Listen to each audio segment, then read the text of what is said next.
बिस्मिल्लाहिर्रहमानिर्रहीम। System of linear equations का article continue है। उसमें ये लेक्चर नंबर 5 सामने है।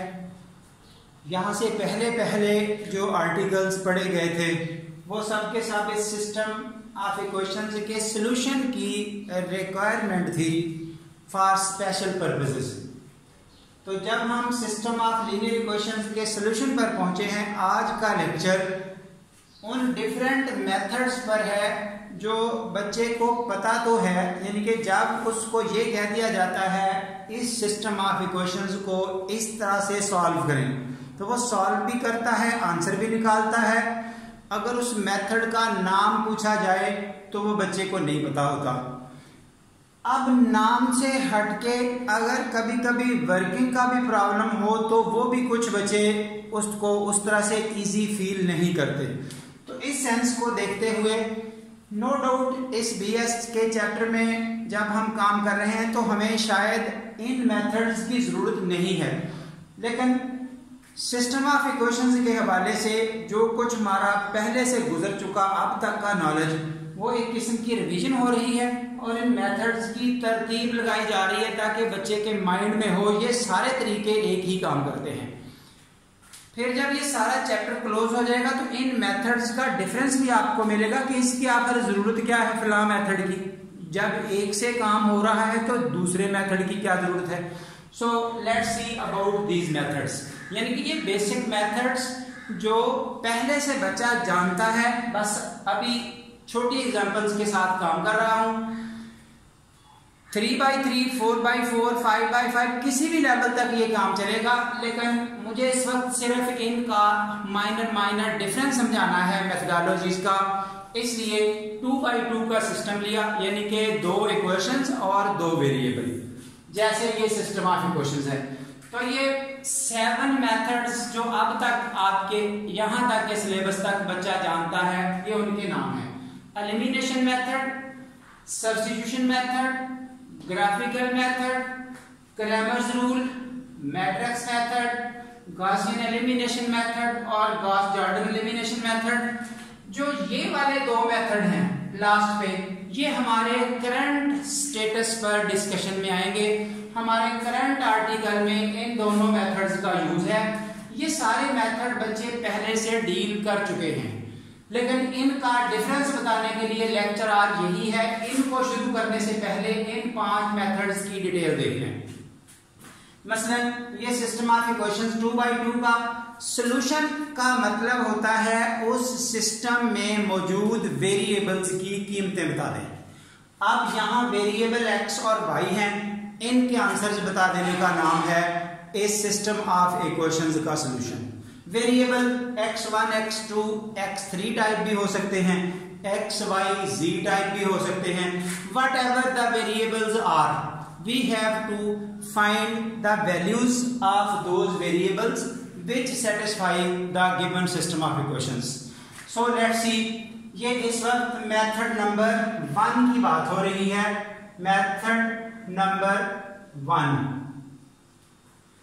एलिमिनेशन। एक वेरिएबल को एलिमिनेट कर दिया जाता है।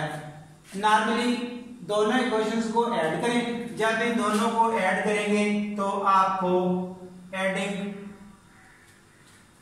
वाइज कैंसिल हो गए, दोनों ऐड हो गए, रिजल्ट x की एक कीमत आ गई। ये कीमत उठा के आप किसी भी इक्वेशन फर्स्ट और सेकंड में लगाएंगे तो आपको y का आंसर मिल जाएगा। तो ये रहा सॉल्यूशन, x और y की कीमतों का जो रिजल्ट है that is the solution.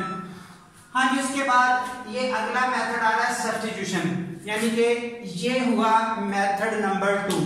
Substitution में बस इतना काम है, एक इक्वेशन से वेरिएबल की कीमत निकाल के दूसरे में सब्स्टिट्यूट कर देनी है। इस वजह से इसका नाम सब्स्टिट्यूशन मेथड है। जैसा कि हम इक्वेशन 2 से कीमत ले रहे हैं, ये देखिए फ्रॉम इक्वेशन 2।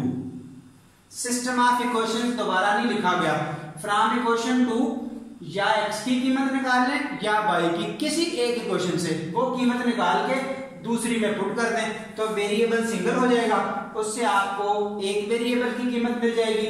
ये कीमत फिर से दूसरी जो बची हुई इक्वेशन होगी उसमें पुट कर दें तो वहां से आपको रिमेनिंग वेरिएबल की कीमत मिल जाएगी। आंसर आपके वही रहे। ये आपका हुआ सब्स्टिट्यूशन मेथड। जो थर्ड नंबर पे आ रहा है दैट इज ग्राफिकल मेथड। अब ग्राफिकल मेथड ग्राफ बना के हमने कैसे काम करना है, ये देखिए method number 3, method number 3 graphical. जो लीनियर इक्वेशन है 2xy = 5, इसका ग्राफ एक लाइन होगा। ग्राफ ड्रा करने के लिए अब मेथडोलॉजी नहीं बताई जा रही, बस एक मेथड का कंसेप्ट समझाना है। यहाँ से एक लाइन ड्रा करने का जो तरीका है हम एफएससी की क्लासों में पढ़ चुके हैं, जहाँ पे इनइक्वालिटीज का काम किया। 2 पॉइंट बनाने हैं, एक दफा x0 लगा लें, एक दफा y0 लगा लें, आपको ये 2 पॉइंट मिल गए। ग्राफ पेपर पर लाइनें ड्रा करके ये 2 पॉइंट खींचे तो रेड वाले के मुताबिक रेड लाइन बन गई। फिर सेकंड इक्वेशन ली, उसमें भी इसी तरह x0 और y0 टर्न बाई टर्न लगा के x और y0 को टर्न बाई टर्न अप्लाई करके आपने ये 2 पॉइंट बनाए और ये ब्लैक वाली लाइन निकाल ली। तो दोनों को एक ही ग्राफ पेपर पर ड्रा कर दिया। अब इस ग्राफ पर जो इन दोनों का कॉमन पॉइंट है दैट इज द सॉल्यूशन, और कॉमन पॉइंट आपका वही होगा जो x की कीमत 3 और y की कीमत -1। इस तरह से ग्राफिकल मेथड को यूज करते हुए आप सॉल्यूशन बता सकते हैं। Method number 4 that is Cramer's rule. Method number 4 that is Cramer's rule. System of equations, यहां से a mod determinant in equations के कोएफिशिएंट, उसके बाद a1 a2 कैसे बनाने हैं। तो जब a1 बनाना है इस फर्स्ट कॉलम को इन लास्ट वैल्यू से रिप्लेस कर देना है। जब a2 बनाना है तो सेकंड कॉलम को इन राइट वाली वैल्यू से रिप्लेस कर देना है। उसके बाद a1 हल किया, a2 हल किया, और दोनों को सॉल्व करने के बाद ये आंसर्स बने। इधर a का आंसर बना और फाइनली x और y के आंसर कैसे आ रहे हैं, x का आंसर a1/a, y का आंसर a2/a। इसी तरह अगर x y z तीसरा वेरिएबल होता तो यहाँ a3 भी बनता, तो एज पर रूटीन a3/a। ऐसे जितने भी वेरिएबल्स होंगे ये क्रैमर्स रूल के साथ आपका सोल्यूशन है।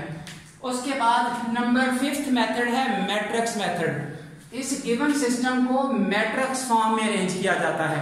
ये देखिए ये वाला सिस्टम है, इनके कोएफिशिएंट की मैट्रिक्स, ये 4 कोएफिशिएंट की मैट्रिक्स लिखी, आगे 2 वेरिएबल्स की इक्वेशन लिखी, मैट्रिक्स लिखी, इक्वल टू राइट साइड पे इन कांस्टेंट की मैट्रिक्स लिखी।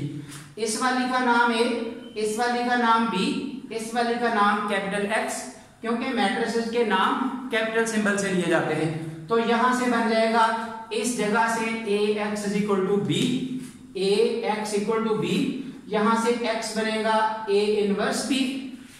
ये a इनवर्स कैलकुलेट करके यहाँ कीमतें पुट करेंगे, मल्टीप्लाई करके आपको एक मैट्रिक्स आएगी, उसमें तरतीब से आंसर्स मिल जाएंगे, यही आंसर्स मिलेंगे। ये a इनवर्स निकालने की मेथडोलॉजी अभी डिस्कस करनी है, इसलिए इसको आगे सॉल्व नहीं किया गया। लेकिन ना भी सॉल्व किया जाए, बच्चों ने ये काम पिछली क्लासेस में किया हुआ है। इस वक्त सिर्फ इन डिफरेंट मेथड्स को इकट्ठे करके डिस्कस करना था कि how many methods we have already discussed, already know. ये सारे बच्चों को तकरीबन काम करना जरूर आता है। अब चूंकि हायर लेवल आता जा रहा है, हमें इनसे फेमिलियर होना चाहिए कि कौन सा मेथड क्या काम करता है। लेकिन अभी इन मेथड्स का ये फर्क नहीं डिस्कस किया कि कौन सा मेथड कब हेल्पफुल है, कौन सा मेथड कब फेल हो जाता है, और किस वक्त इस मेथड को छोड़ के हम दूसरे को प्रायोरिटी देते हैं कि ये ना लगाएं, फला मेथड लगाएं। तो ये सारी चीजें अभी हमारी जरूरत की हैं। ये जब सारे मेथड्स एक लाइन में आ जाएंगे, हल हो जाएंगे, तो उस वक्त फिर इन पे डिस्कशन होगी कि ये क्यों इंपॉर्टेंट है, ये क्यों इंपॉर्टेंट है। अब इससे नेक्स्ट हमारा गॉसियन एलिमिनेशन मेथड और गॉस जॉर्डन एलिमिनेशन मेथड। इनमें बस मेन बात बता के इसको क्लोज कर रहा हूं। ये मेथड आएगा, हम गिवन सिस्टम ऑफ इक्वेशंस को एचेलॉन फॉर्म में कन्वर्ट करेंगे, फिर इससे सिस्टम सॉल्व होगा। इस मेथड में हम गिवन सिस्टम को रिड्यूस्ड एचेलॉन फॉर्म में कन्वर्ट करेंगे, फिर ये सिस्टम ऑफ इक्वेशंस को सॉल्व करने में हेल्प करेगा। This is the best method. सारे मेथड्स को ये ओवरकम करते हैं, इनके सब पर ये हावी हैं ये वाले मेथड्स। लेकिन अब प्रॉब्लम ये है कि अगर हम इस जगह इन्हीं मेथड को डील करते तो जो हमारे 4 लेक्चर गुजरे वो इनकी जरूरत थी और असल काम इन्हीं से होना है। इसलिए अब कमिंग लेक्चर्स में इंशाल्लाह इन मेथड को यूज करने का तरीका समझाया जाएगा और गिवन सिस्टम ऑफ इक्वेशंस को सॉल्व किया जाएगा। जितनी मर्जी हैवी सिस्टम ऑफ इक्वेशंस को ये दोनों मेथड हेल्पफुल हैं। तो यहाँ तक का काम आज तक का ये क्लोज हुआ। तो इसमें ज़ाहिर है अगर किसी की भी कंफ्यूजन है तो वो बच्चे ने वाया कमेंट्स रब्ता करना है हमसे, और वीडियो पसंद आने की सूरत में हमारे इसको लाइक करें और चैनल को सब्सक्राइब करें। Thank you very much.